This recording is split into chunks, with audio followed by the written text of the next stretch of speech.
In this episode of the Project Management Podcast, we are going to see what it is like to take the PMP exam with lots and lots of lessons learned.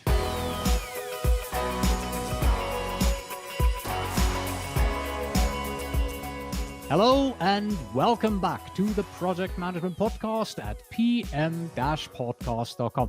This is the live stream for episode 464, and I'm Cornelius Fichtner. Thank you for everybody who's joining me live at this time, and thank you also to all my faithful and loyal subscribers listening and watching this episode later on. Today, we look at the PMP exam. To be precise, we are going to review insights, tips, and tricks for the PMP exam that I have gathered while reading literally about 200 lessons learned from those who have recently taken their PMP exam. And quick note for you, if you are not actually attending the live stream live with me right now here, but if you are instead listening to the recording of this podcast episode. Now, this is a video episode. If you are using a podcast app to play this on your phone, tablet, and you're only getting the audio, then do look for the play video episode link in the show notes of your app. Or if you cannot see that link, then you can just go to pm-podcast.com/464 and simply stream the video live from the website. All right. Learning objectives for today.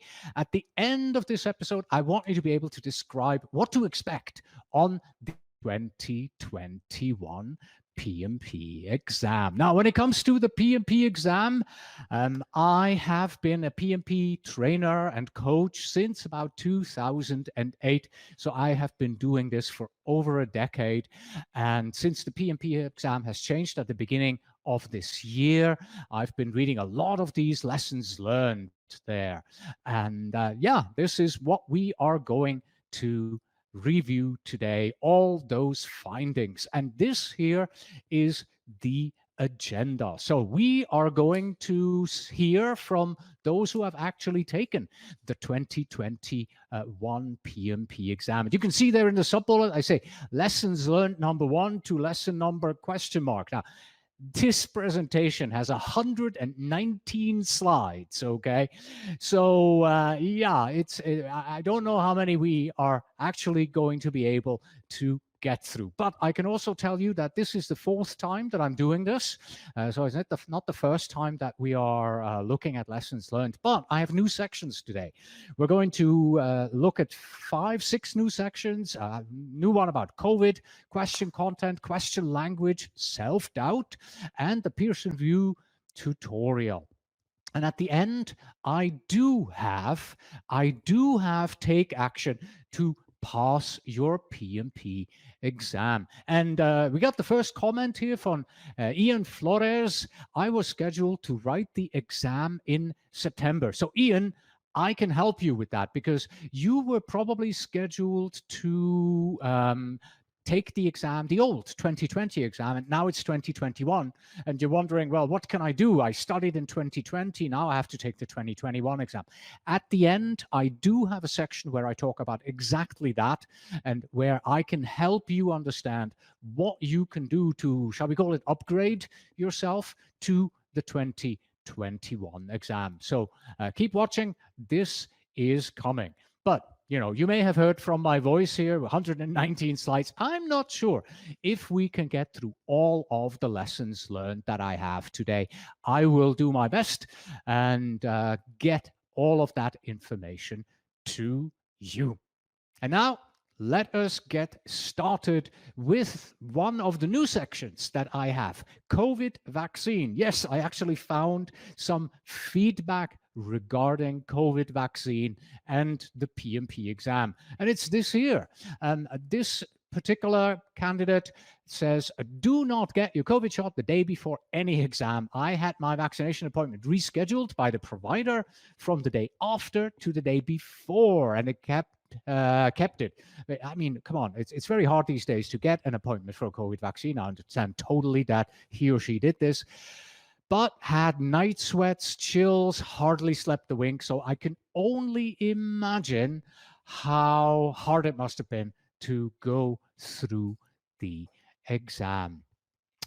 Michelle asks, will you be taking questions about the classes at the end of the lessons learned? Michelle, go ahead and just type them in, and I will do my best to bring up your questions and answer them as we go through the presentation.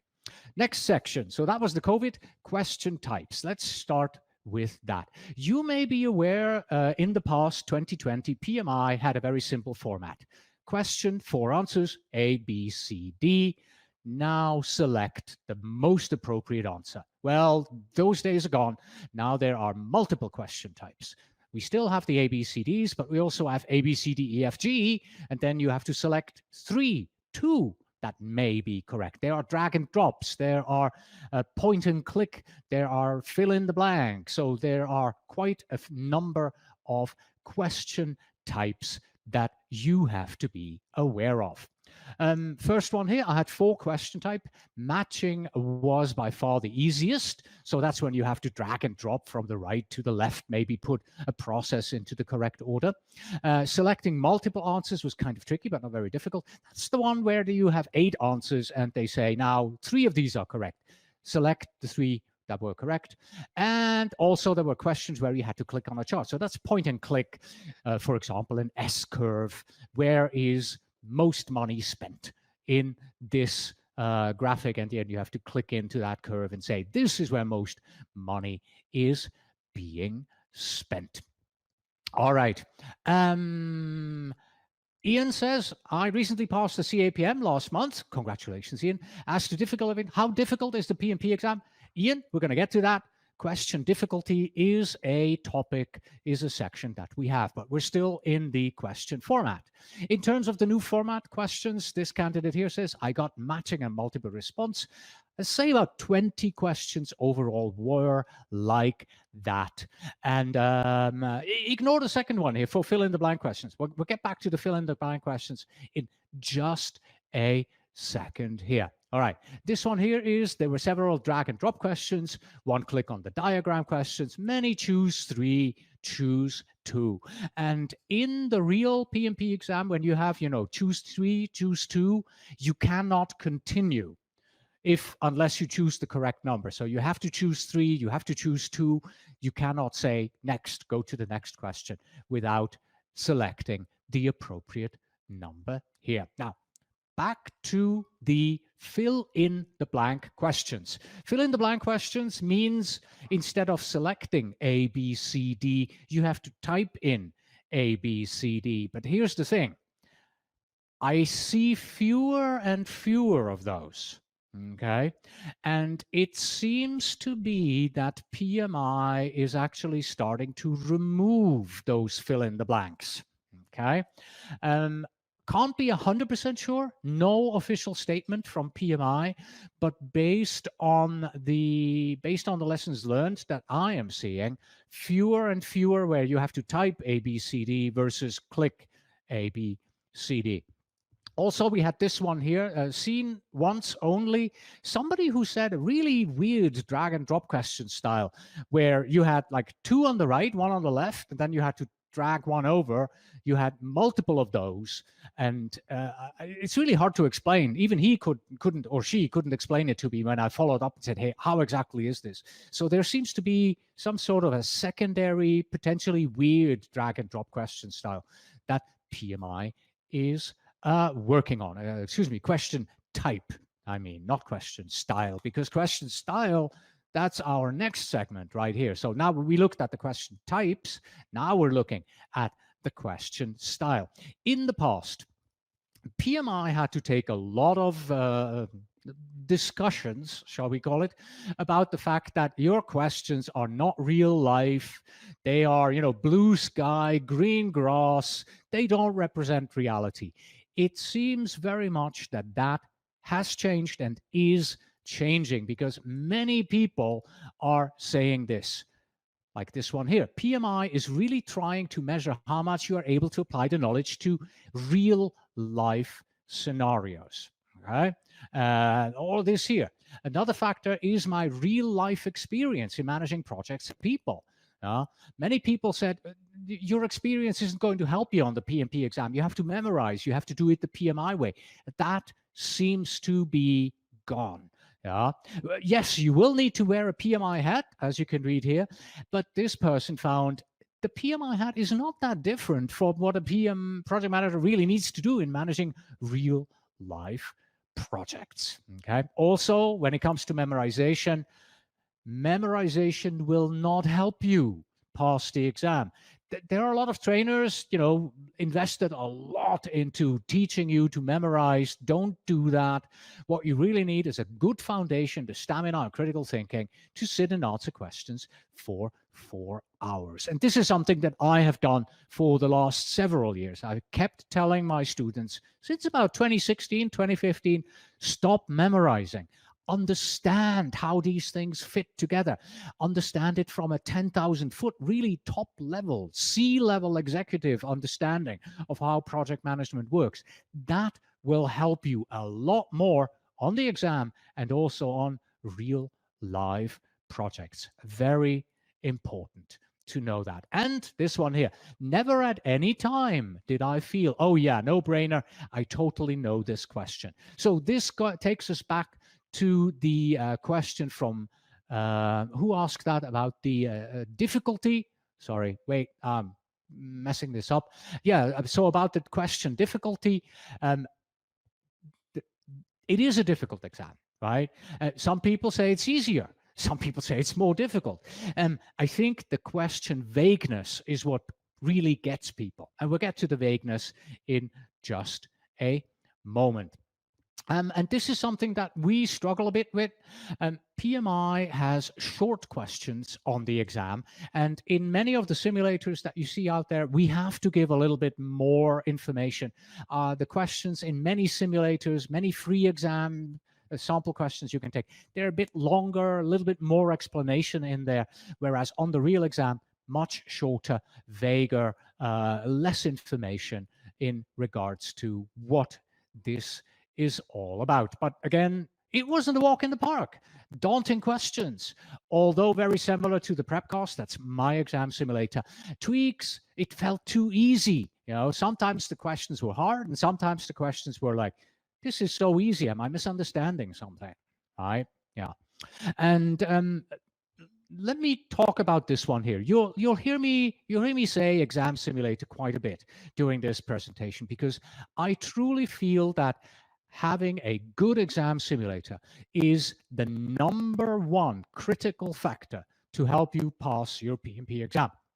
Yes, I have my own exam simulator. I would appreciate it if you bought mine, but Rita Mulcahy has a simulator. Dan Ryan has a simulator. PM Training has a simulator. Everybody out there has a simulator. Pick the simulator that fits your budget. Pick the simulator that you feel most comfortable with. But do pick a simulator. And then you can say this here as well. The simulator consisted of 51% of my exam success. Okay. Now then, next, new topic, language. And by language, I literally mean English versus another language. This candidate here, like me, not a native English speaker. I grew up in Switzerland. German is my native language, Swiss German actually. This person says, I did not understand some questions, but I could understand the context and answer the question correctly.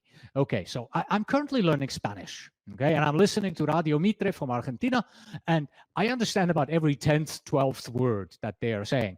I hope this person understood more than only every 10th or 12th word on the exam, okay? However, they passed with 80, so above target in all cases. So it is possible to pass the PMP exam in English even if it is your second language. But did you know that the PMP exam is available in other languages? This is a screenshot from the PMP handbook. And as you can see, 16 languages: Arabic, English, Spanish, German, Turkish, Korean, Japanese, Italian, Hebrew, right? So you can take the PMP exam in this, in the language of your choice. And here's my question for you, okay?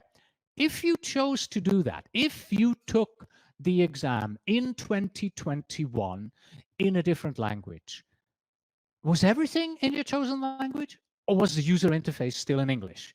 Like, so, on the screen, you can see the question is in Spanish, the answers are in Spanish, but the next button still says next and not, what would it be? I think Proxima, right? Or previous and things like that, right? That's a question that I have for everybody. So if you can tell me, I would really like to know this, because this is one thing that I have not yet been able to find out. Is the user interface in English, or is the user interface also in the language that you take the exam in? Ian, are you saying Spanish, the user interface is in Spanish, or are you just happy that I'm studying Spanish, right? Fristadt says it is in English. So Fristadt, you probably must have taken it in another language then. Okay, so you're saying it is, the user interface is in English. Thank you.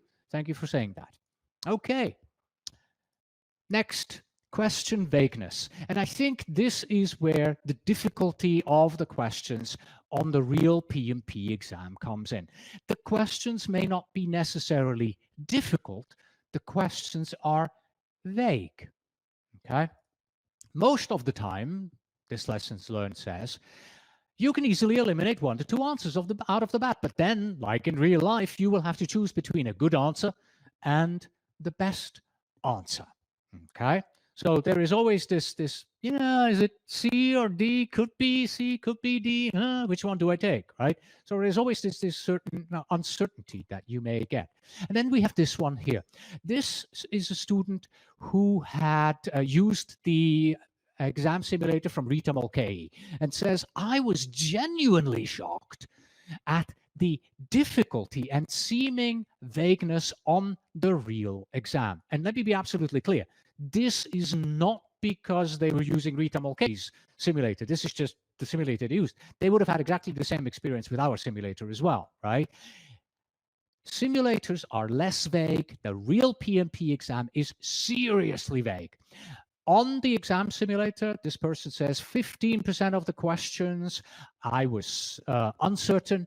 On the real exam, about 90% I was uncertain. So just the other way around, right? Almost 85% they were clear. Yeah, I know this question, superb. On the exam, it's like 90%. I have no idea if I've chosen the real answer or not. Okay, yeah. Next. The questions were mostly situational, and you had to basically pick the best option out of the available ones, even though in real life, those may not be the option and decisions you would make as a project manager, okay? So again, sometimes it is a little bit green sky, no wait, green grass, blue sky kind of situation. If you come to the point where you say, yeah, I'm honestly not sure which one could be the best, gut feeling, go with your instinct. You know this, you have studied hard, and you should know what the answer is based on your understanding of the material, which takes us straight to Michelle's question here in the comments. How much in-depth training will you receive for each knowledge area? Is this in the course that you mean? I would say that today's courses, Michelle, they do not really focus on the knowledge area so much. Instead, they focus more on the 3 domains: people, process, and business environment. So this is kind of where the exam is going to. You are still going to have to read the PMBOK Guide 6th edition and understand the knowledge areas, but the training courses today are beginning to switch over from knowledge areas to the domains. Some training courses even follow the exam content outline and follow the tasks in the exam content outline. So more and more over time, you will see knowledge area focused training disappear from the PMP exam training courses. We're still in the vagueness section here. Again, In general, the question info was shorter than the prep course, the simulator, and more vague. Okay, so be prepared on your exam for vagueness. If you take this PMP exam and you're surprised about vagueness, then yeah, you haven't listened to what I've just been saying for the last 5 minutes. Be prepared, be ready for that. Question content is the next section that we have. And when it comes to question content, it literally means what to expect in the question. What do the questions talk about? What is in them? Okay. Here I have to first of all state good news. Okay. Because everyone respects the certification application agreement, which states, furthermore, I agree not to discuss, debrief, or disclose in any manner the specific content of PMI examination questions and answers to any individual. What I'm doing here today is I'm giving you generic information about the PMP exam. Nothing that I'm telling you today is really secret. Okay, I am not going to disclose any real details. Oh, there was a question that was formulated as follows. Okay, not going to do that. And the good news is not a single lessons learned that I have read did that. Everybody respects this statement here. Nobody goes into specifics. Everybody stays very high level in their lessons learned. Okay, wait a second. For whatever reason here, this is not continuing. There we go. Okay, something's not quite right with my PowerPoint presentation here. Okay, so question content. Many questions are designed around the team. New team members, junior team members, conflict in teams, managing difficult team members, customer management, and conflict resolution, and people management. And this is kind of what you have to expect and what you should have a good understanding about as you are taking the PMP exam, as you're studying for the PMP exam. Self-organizing concepts is using questions as much as the servant leader concept. Be mindful, do not go with the answer when it's a team to get help from outside, and go with them really carefully. Yes, so if we're talking about servant leadership concept, self-organizing teams, they resolve problems themselves, they do not escalate, they do not go outside to find help unless it's a total, messy conflict that they just cannot resolve. They do it themselves. Here, 90% of my questions were scenario-based.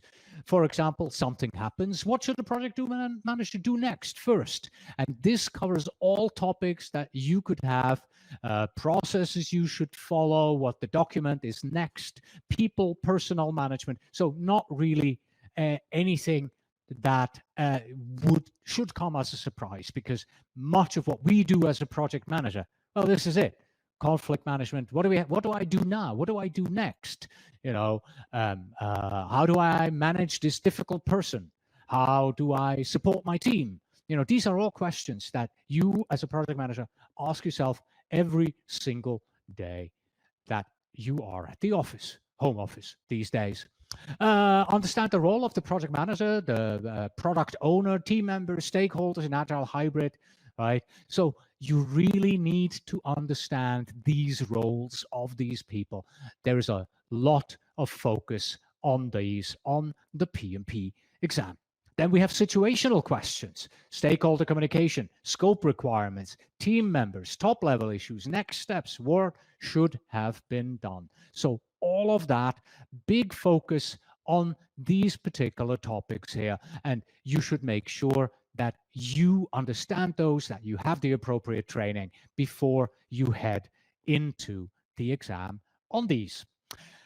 But as you are in the exam, undoubtedly, this here is going to happen. Self-doubt.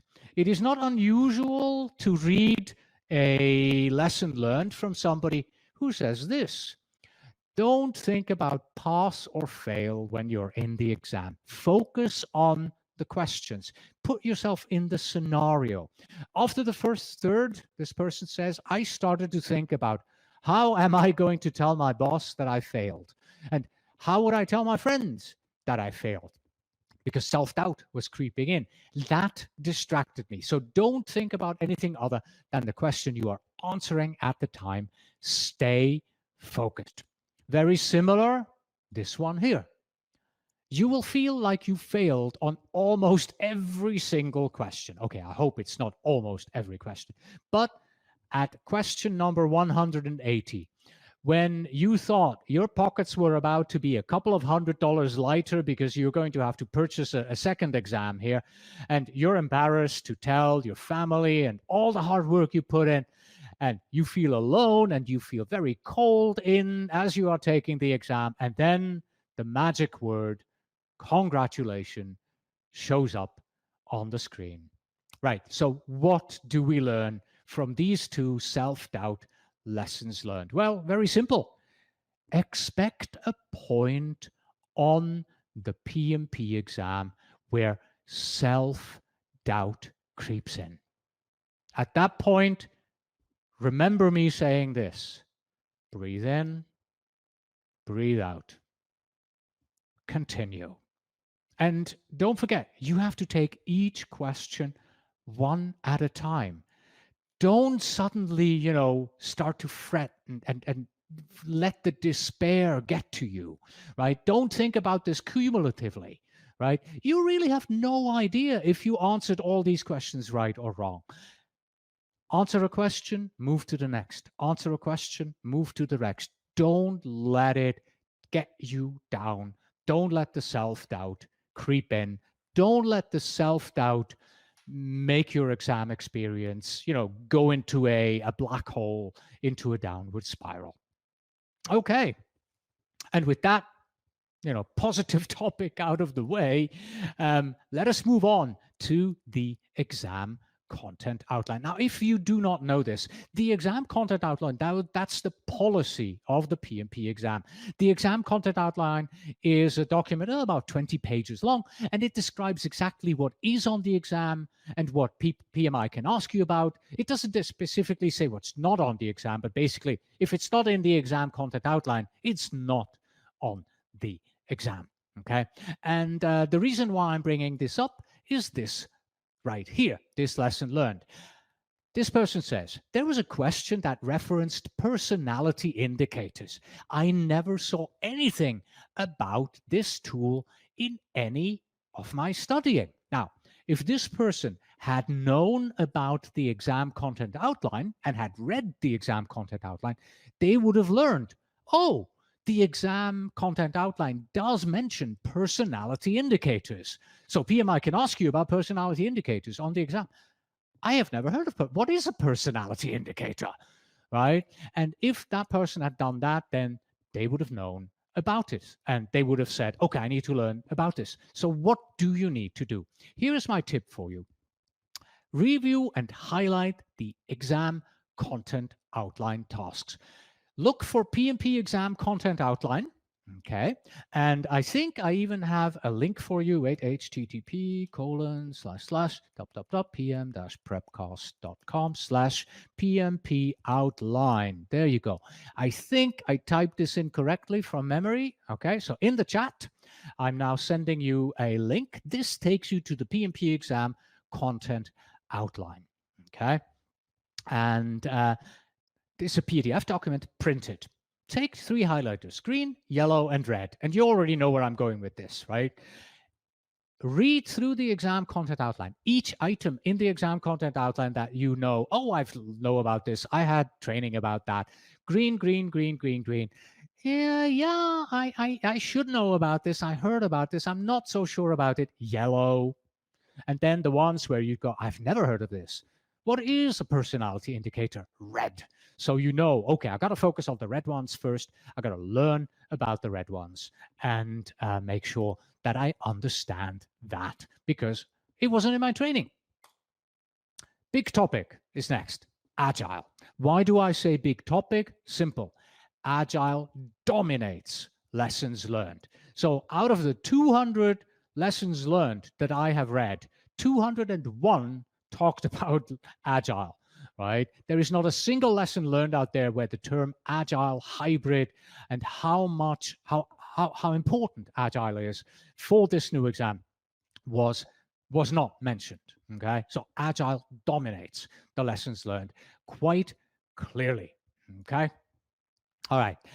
So that means you have to read the agile part of the PMBOK guide, as well as the tailoring and hybrid projects. So in the PMBOK guide, 6th edition, in every knowledge area, in the introduction to each knowledge area, you'll find agile considerations. You find some tailoring of of agile and hybrid projects. And I believe in the back of the PMBOK guide as well, there is tailoring considerations, a whole section. So you definitely want to do that. But you also want to read the Agile Practice Guide. We'll get back to the Agile Practice Guide in a bit. Yeah, make sure you know how to move in Agile, change requests, difficult people conflicts, motivation, team skill sets, a little bit of budget questions, right? But you need to know how Agile works, what the roles are and the responsibilities of people in an Agile environment. Okay, you need a good knowledge of Agile and Scrum methodologies, roles and responsibilities for players within the team. Okay, and this one here is why I say you not only have to read the Agile Practice Guide, which by the way comes with the PMBOK guide. Let me show you this quickly here. So let me go full screen here. So yeah, so here we have the PMBOK guide, right? You want to read the Agile sections here in the PMBOK guide, but as part of the PMBOK guide, you're also going to get the Agile Practice Guide, okay? This is significantly smaller and thinner than the PMBOK guide, but if you buy the printed version, PMBOK guide 6th edition, it comes with it. It's in the same shrink wrap. And if you download the PDF from the PMI website, it's part of the same PDF document. So you need to read this. Now, actually, you don't need to read it. You need to study it, and you need to study it twice. Okay, you really have to know this. This is quite important for the PMP exam. But because PMI does reference Scrum a bit, you want to read the Scrum guide as well. And you can find the Scrum guide at www.scrumguides.org. Again, I'm typing this into http:// typing this into the chat as we speak here, or as I speak rather. And you can go there and you can download that from here. Okay, and look at it. All right. Next, Agile, full of Agile questions, no Scrum, Kanban, retrospective, leadership styles, how to implement, how to start Agile, how to move from predictive to Agiles. Yeah, so Agile is really important. You have to really know this. That's why I said you have to study the Agile Practice Guide twice. You cannot do it without this. And here is another one, right, about the exam simulator and the importance of an exam simulator, and how, in our case in particular, we explain why an answer is correct, why an answer is incorrect, right? And that helps you clarify any doubts that you may have about the answer choices and why you may have chosen the wrong answer right there.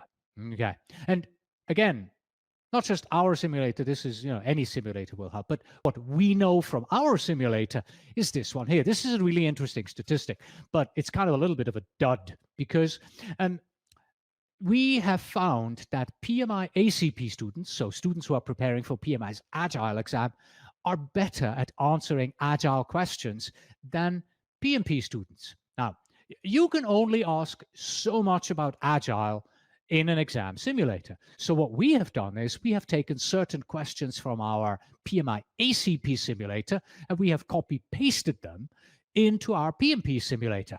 I mean, a sprint retrospective is a sprint retrospective, no matter whether you're preparing for the PMP exam or the ACP exam, right?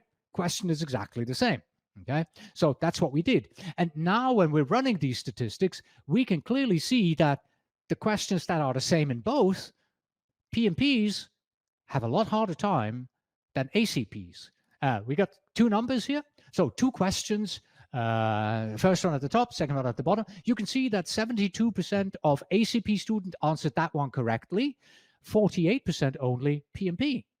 ACP students answered 67% correctly on the second one and 36 from PMP. So that translates to a simple statement. PMP candidates really have a hard time with Agile because Agile has only recently been added to the PMP exam. What does that mean? Study the, wait, where are we here? Study the Agile practice guide twice, okay? There we go. Study it twice, please. You really need to do that. But there is more to Agile. There is also hybrid, okay?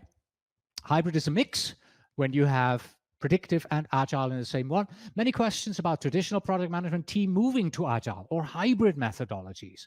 And you must determine the best practices to do so, okay? And this person here, next person says 75 to 85% of the questions on the exam are hybrid or Agile, okay? And my statement is always the same. No, it's 50-50. According to the PMP exam content outline, remember the policy that describes what is on the exam? The policy clearly states 50% is plan-driven, waterfall, 50% is Agile, hybrid, okay? That's what the exam has to contain. So saying that it's 75, 85% hybrid Agile, that's not correct. It is 50-50.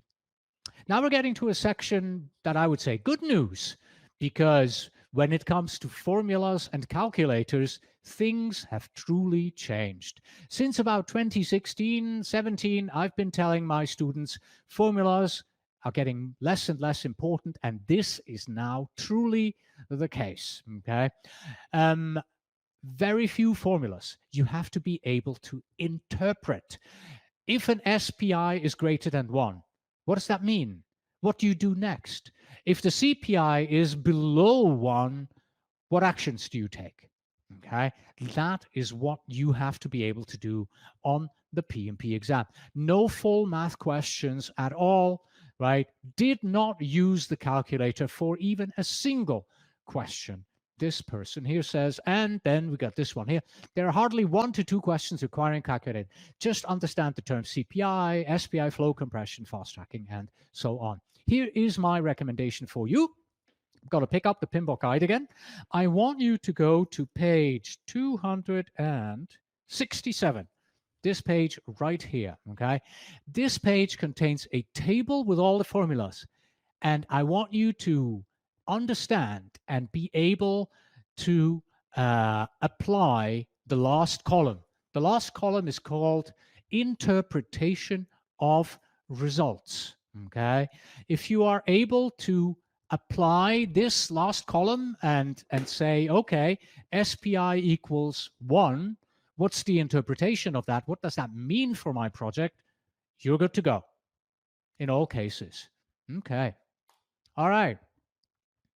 Moving on, definitions and ITTOs. Again, about 5-6 years ago, I started to say, do not memorize the definitions. Do not memorize the ITTOs.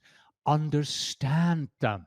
Have a C-level understanding of what they are, where they are needed, and what it is that they do. Okay, so, and this is also what the lessons learned are telling us.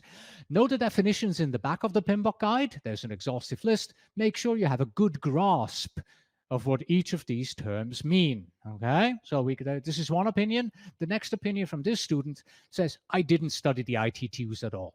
They're good to know from a 30,000-foot view. Don't stress over them, okay? There might have been subtle reference to the ITTOs, but not a lot. So it continues to evolve. The PMP exam continues to evolve. When I took the exam, you really needed to be really sharp on your ITTOs. You needed to know exactly what is the definition of a work breakdown structure, almost word for word. That is no longer the case. How is a work breakdown structure used? Is it an input to when I am working on my budget? Do I need the work breakdown structure? Do I need it when I go into a purchasing meeting? That's the type of answer. That's the type of understanding, high level, that you need to have for the current PMP exam. All right, now let's get a little bit technical. Next section is about the tutorial, technology, and the room setup. And here, the next one is we actually have a question and answer. This is also from a lessons learned where somebody asked, hey, before the exam, do they give you any time to fiddle around? I love that expression, to fiddle around with the exam features before the exam starts. And the answer is you have 7 minutes to join the introduction for the exam introduction. Okay, based on that spelling and that really awkward way of phrasing it, you can see I literally copy paste these, without editing much. So yes, you have 7 minutes for a tutorial at the beginning. But more than that, recommendation is always the same. If you are doing the exam from home, there is a system check. You want to go through the system check and make sure that you pass, that your computer passes. And don't forget to turn notifications off. Do you have Slack running in the background? Skype? Anything that might pop up and interrupt your exam, you will immediately end your exam with a fail if that happens. So make sure that nothing is running in the background. Another pointer is we're all working from the home office. Do not use your work laptop for these courses. Work laptops often have really heavy-duty firewalls on them. Everything is locked down already. The Pearson VUE home exam software will not run on your work computer. You have to use your personal laptop, your personal desktop. By the way, you cannot take it on the phone. You cannot take it on a tablet. Okay. It has to be a laptop. It has to be a desktop. So mouse, keyboard, screen, that's what you need. And talking about screen, now I have a huge screen here. I have a 4K screen. God, what is this? 26, 27 inches, something like that. So about what, 50 centimeters, something like that. That's what I have here in front of me, right? But for the exam, the recommendation is this. And by the way, you'll notice that this is the first slide without any background image. This is because of what the tip is, okay? Use a small monitor. The OnView software, that's the software for taking it at home, takes over the entire screen with an all-white background. It is almost always blank. And this will burn into your retinas like 1,000 suns for 4 hours. So imagine looking at this screen that you're looking at right now for 4 hours.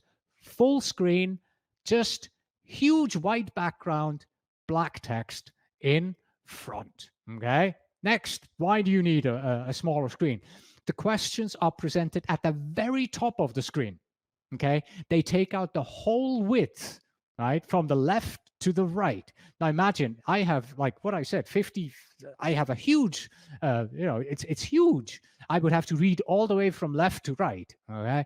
And the next button is down at the lower left right corner of the screen. So you're constantly looking around on your huge screen, right? So use a smaller screen if you possibly can. Right, moving on. You cannot have any applications running in the background, right? The system will prompt you to have an application running. You have to turn it off, right? Your screen will be locked as soon as you're connected. You'll only be able to see your examination page. You cannot switch away from it. It's completely locked down. Okay. Also, don't use Wi-Fi.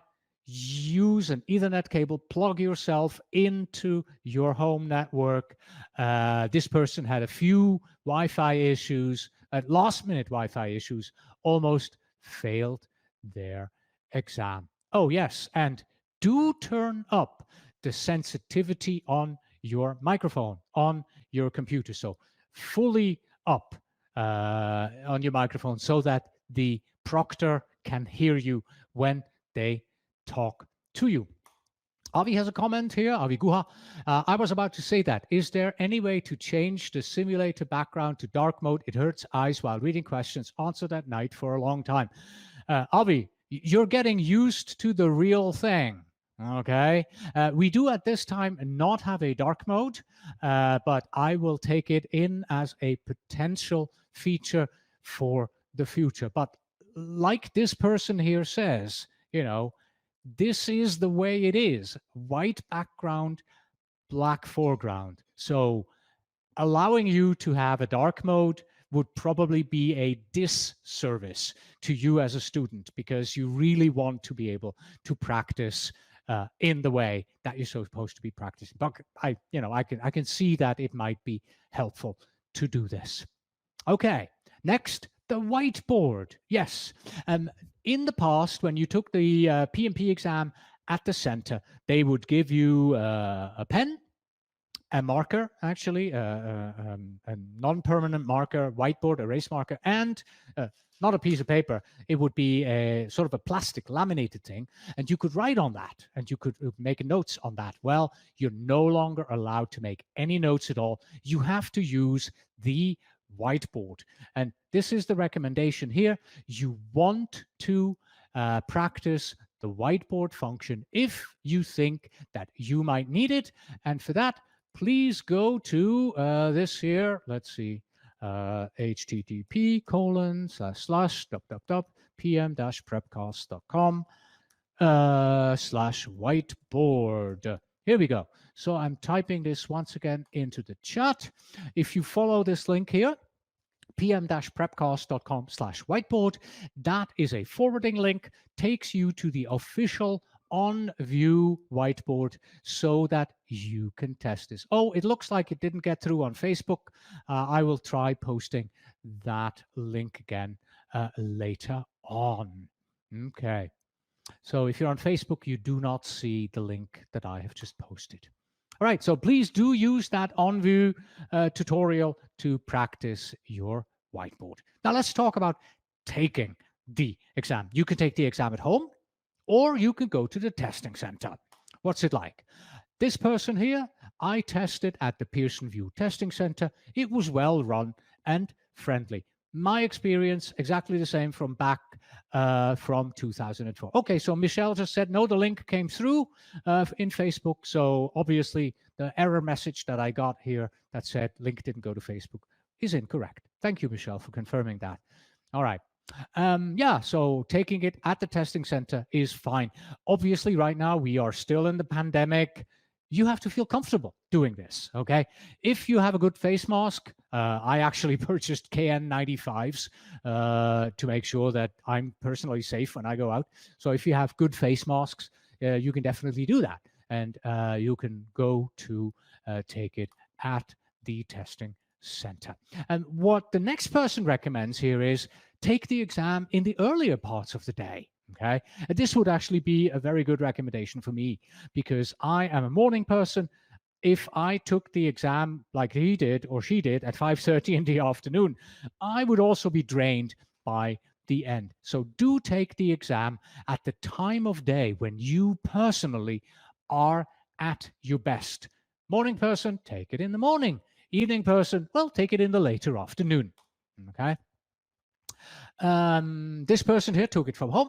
I logged in 30 minutes prior to the exam. It takes you a link to upload photos. Then I waited 15 minutes for the proctor, which was painful because you have to keep your face in the camera frame and you can't move.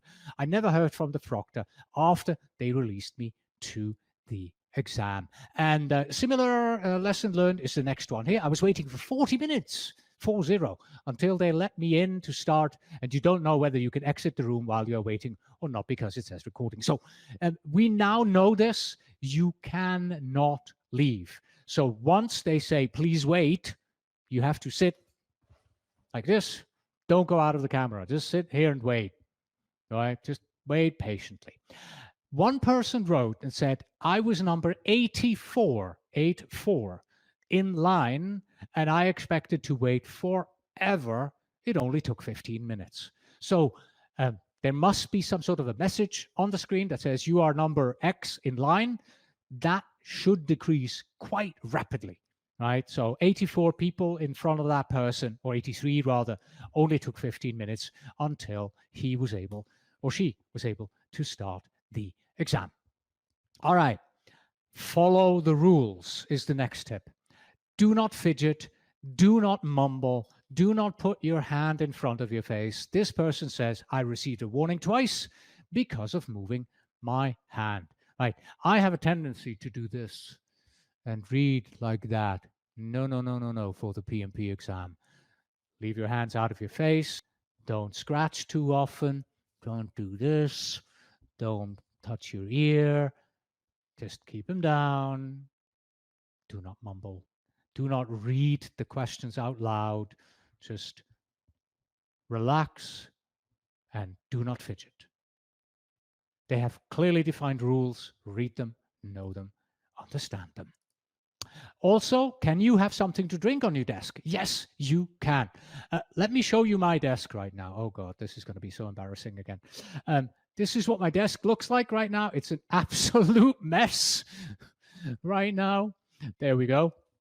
And you cannot have this type of a mess during the PMP exam.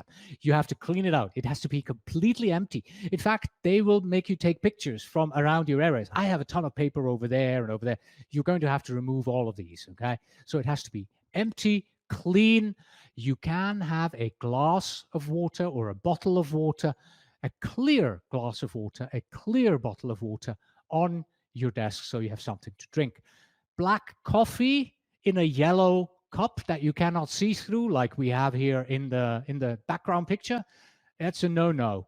It has to be water in a clear container. Okay, that's it. Do we have to during the testing center? I would say so, Avi.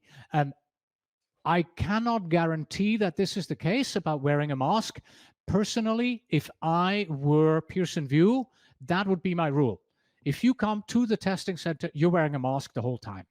Okay, and you have to wear it properly over your nose and your face. So what you are doing, you know you're going to the testing center wearing the mask during your practice sessions.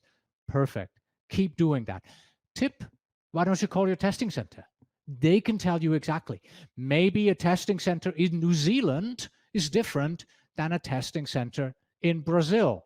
New Zealand with 0 cases at the moment, pretty open. Brazil having a really hard time. So it's probably going to be quite different in terms of what the rules are. Okay. Next, we're going to breaks and time management. Okay. In the past, what PMI did is the PMP exam was 4 hours in duration. And if you wanted to take a break, that was up to you, but you would lose that time that you would take the break. This has changed. The PMP exam is now 3 hours and 50 minutes. It's divided into 3 segments, 60 questions, break, 60 questions, break, 60 questions, end. Okay, that's the way that it is now. So let's talk about that a little bit more. Okay. Hey, you're going to the Lake Forest in testing center in Orange County. Let's see. Oh, I went to Irvine in Orange County. Okay, I did not go to Lake Forest. I went to the Irvine Orange County testing center there, Avi. Yes, they will definitely be able to tell you if this is what they are required to do. So breaks and time management. In the appointment confirmation that you get from Pearson, it shows the appointment time, which includes not only the exam time, but also the break and allowances for the check-in process. So in the email, they tell you exactly what to expect, what the timing is, how much time you have for check-in, how much sooner you need to be there, and so on. Everything is clearly laid out by Pearson VUE for you, okay?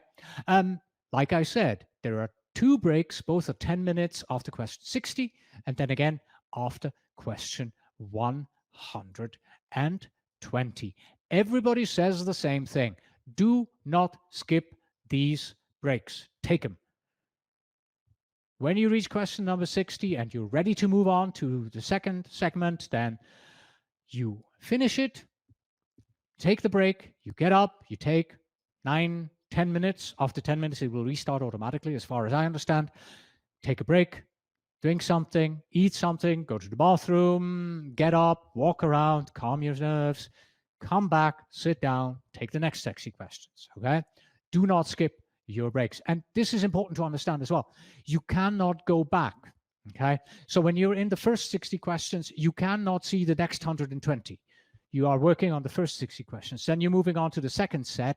You cannot go back and change anything. You cannot look forward. And when you're in the third set of 60 questions, you're only working on those 60, right? The 60 questions you're working on is the only thing you see at the moment. It's very important that you manage the time on your own, okay? Many of our students are asking, why doesn't the simulator tell me when I have to take a break? Very simple.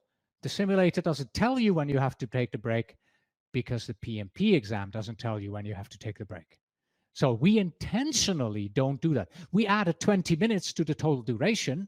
So instead of 350 minutes, 3 hours, 50 minutes, you have like 4 hours and 10, 4 hours and 12, something like that. There's a rounding difference in our simulator that gives you 2 additional minutes, right? But the reason why we don't tell you, because you have to manage the time yourself. The system does not manage it for you. So very important. It's about 76, 77 minutes. So if you are getting close to 77 minutes on your first 60 questions, you have to speed up. You have to really get going, right? So you can submit that, okay? So you have to make sure that you do that. And you will notice, like this person here, during the practice exams, I finished with an hour left. But on the real exam, I answered my last question with 1 minute left. So expect to be losing a lot of time during the real exam, even though on your exam simulator, it's like, yeah, I always have an hour left, right? That hour is going to be your savior in the real exam because you're going to need it, that hour. Okay, so ending the exam is next here. Yeah, ending the exam. I believe there is an end exam button after the third one, but what exactly do I want to tell you? Now what? Okay, so after the exam, you click the end exam button. This is going to be the longest 10 to 12 seconds of your life. 9, 8, 7, 6, 5, 4, 3, 2, 1. Congratulations. Those 10 seconds are going to be agony. I can tell you that. Here's what you are not going to do, okay? You are not going to get up. You are not going to move away. You are not going to turn. You are going to sit there and wait. You are still being monitored. You are still on camera, okay? Don't move out of the camera. Don't get up. Don't do anything unexpected. You're still taking the exam at this point. Do not move. Wait patiently. Also, please do not reach for your phone and try to take a picture of the congratulation message on the exam. One student was failed because of that. He passed the exam. It was like, oh my God, boy, let me take a picture of this. I'm sorry, you have just failed the exam. I'm not kidding you. That is an actual lessons learned from somebody. Failed the exam because they wanted to take a picture of the message.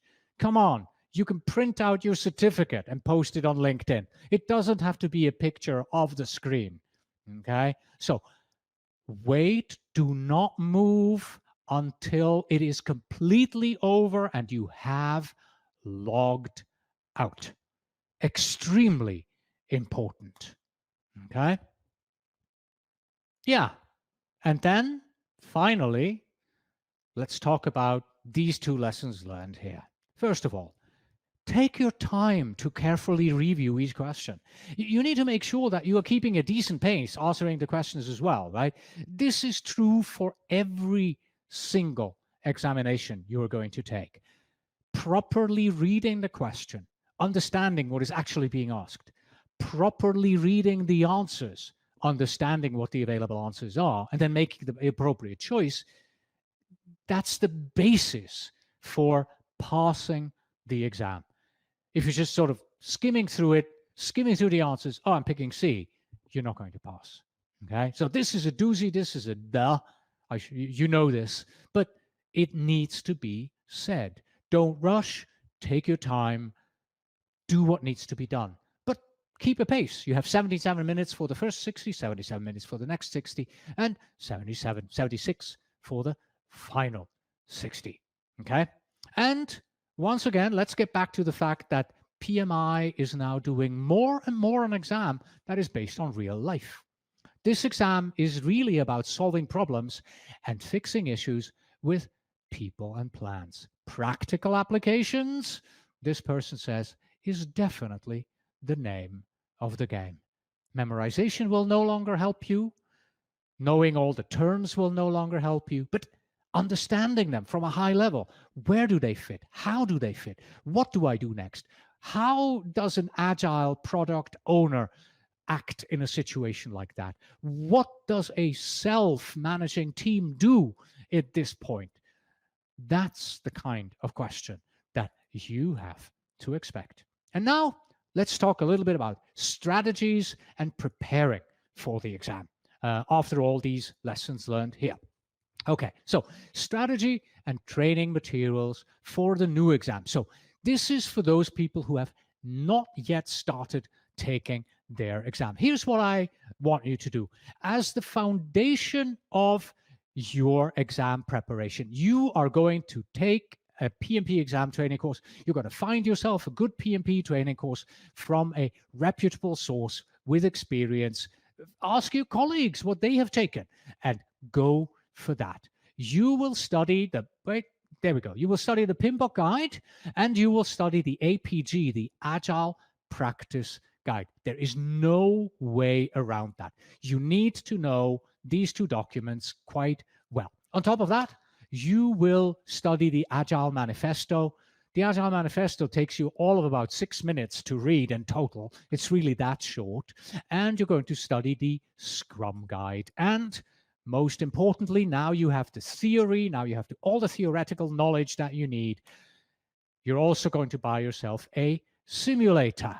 And you're going to apply all your experience and the theoretical knowledge here that you studied at the bottom in a simulator with hundreds and hundreds of questions. But what about those people who started last year? It is April, but we still have people who studied for the 2020 exam, didn't make it, and now they're like, oh, now I have to take the 2021 exam.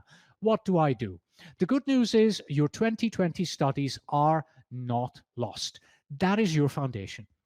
Our statistics show that if you studied in 2020 and you had a reputable good source, that takes you to about 75 to 85% of the knowledge that you need to have for your 2021 exam. So you need to cover those 15, 25%.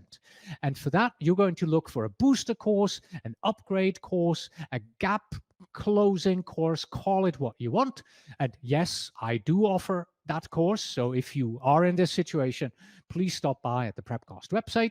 There's a link on our front page to the booster course, and you can upgrade yourself to the 2021 exam. And then it's pretty much the same thing. You want to study the PMBOK guide, the Agile Practice Guide, you want to read the Agile Manifesto, you want to study the Scrum Guide, and you're going to apply all of this to a 2021 simulator. If you have a 2020 simulator, get rid of it. The 2020 simulator that you used last year is going to make you fail your PMP exam because the 2020 simulator does not have all the new question styles, the new question types. It doesn't have agile in it. It doesn't have hybrid in it. It's going to teach you the wrong exam prep. Okay, you need a 2021 simulator. All right, so let me summarize. Excuse me. Let me summarize this. Look for a reputable source that has experience in teaching the PMP exam. Then take a 35-hour course. for the PMP exam prep. And I'm saying here minimum. Why do I say minimum? It's very hard to teach everything that you need to know for the PMP exam in 35 hours. 35 hours was the minimum for 2020. In 2021, PMI added Agile to it. They basically doubled what you need to know, but the minimum number of hours remained at 35. So 35 training hours is the minimum. Don't expect to learn everything in 35 hours, okay? Even our 2020 course was over 60 hours in duration, right? And that included lots of Agile already back then. Okay. Then once you are done with the course, you need to probably sit down on your own and complement this with 3 to 5 weeks of self-study, just going over the material, using the simulator and all of that, right? We're now also including a coaching guidebook. So when you're done with the training, what do you do now? You're done with the training. How do I get from the training to the exam? We have a guidebook there. You want to study the PMP guide, the Agile practice guide. Those are the two most important things you want to look at. Use the exam simulator. And then I know this sounds a little bit of simplistic there, but in the end, if you've done all of that, you are going to take and pass your PMP exam. If you are looking for an exam simulator, yes, I do have one, pmexamsimulator.com/PMP. Many people call this the PrepCast exam simulator. The official name is actually the PM exam simulator, but many people just call it the PrepCast or the PrepCast simulator. Has 2,100 PMP questions. It's also available for the PMI ACP and the CAPM question. Avi asks, generally, does everybody finish all 2,100 questions before taking the main exam? Because you said everybody, Avi, I can say no, not everybody does. I would not expect more than about 25% of people to take it. My recommendation is always this. Don't look at how many questions you have answered in total. Look at your actual statistics. In our simulator, if on average you answer the question correctly 75% of the time, you are good to go. That's the first time answering a question correctly. 75% on average, you are, statistically speaking, ready to go for the PMP exam. Doesn't matter if you answered 300 or 3,000, the number, the percentage that you get correct is more important than the actual number of questions you are answering. Yes, and with that, we have come to the end of this very long podcast episode. Thank you so much for joining me today here in the live stream, or thank you so much for listening to or watching the recording. Again, a little late maybe if you're at this point, but this is a video episode and a video is available for you to watch as well. Please visit pm-podcast.com for show notes, transcripts, PDU information, and our email address is info@pm-podcast.com. And finally, we have this once again, because this is a video episode, we have a meme about project management, and this time we have a meme with Dr. Evil from the Austin Power movies. Obviously, this is the actor Mike Myers, who says something that I believe all project managers have experienced from their sponsors, from their customers. And he says, well, we will ask for estimates and then we'll treat them as deadlines. Evil laugh. Sorry, I can't do an evil laugh. And with that, thank you so much once again for joining me. Until next time.